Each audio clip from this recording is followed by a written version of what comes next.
Welcome to our channel, Million Dollars Made Easy. On this channel, we simply run numbers for people and we use the actual historical returns for the S&P 500 for the last 100 years, which includes the Depression years.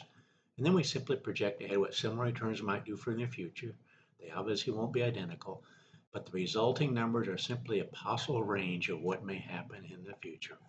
I'm not a financial advisor, I'm just a numbers guy. We're going to be looking at the accumulation stage in this video. Just going to have a beginning balance, a monthly contribution. We're going to increase that and we're going to make the run for 25, 30, and 35 years and see what the numbers look like. Say, for example, you can save $350 a month, which that would be 7% of somebody making 60,000. So saving 7%. I know people often talk about saving 15 or 20%, which is obviously a great goal, but not everybody can reach that goal. But if you could save 7%, that'd be $350 on somebody making 60,000 a year, and increase that by 3% a year going down through here. What would the numbers look like over the next 25, 30, 35, 40 years, and so on? I want you to notice there's a progression here. These are the numbers for the last 100 years from 1924 on, what you would have if you would have returns like those. Obviously, they won't be identical. But what we want to do is show you this right here.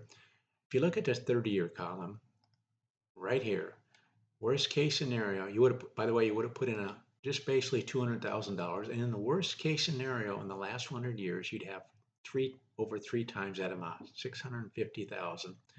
But I want you to notice as the progression goes, we can be looking at the worst case scenario, the median of this column. But the main thing I want to show you in this one is every 5-year period, it kind of doubles. Look at this, from 307 to 650.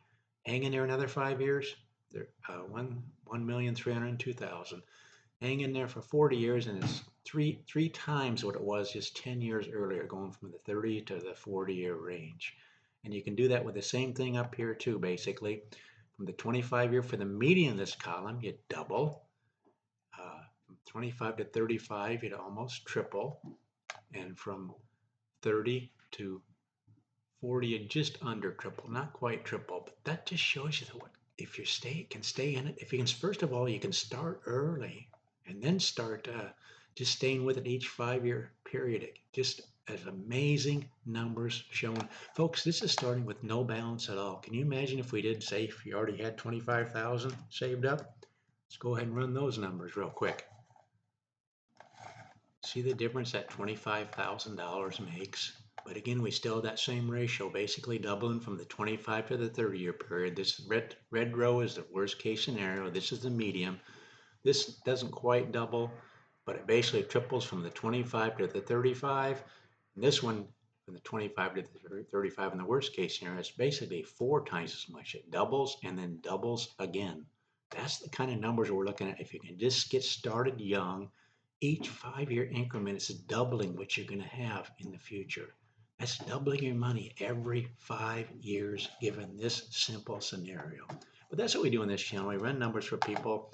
We just point out some observations of what it can be when you're in it for the long run. Please consider subscribing to this channel. Please share it with others. Let people know there's a channel out there that will run numbers for them. Please like these videos, and thanks so much for watching.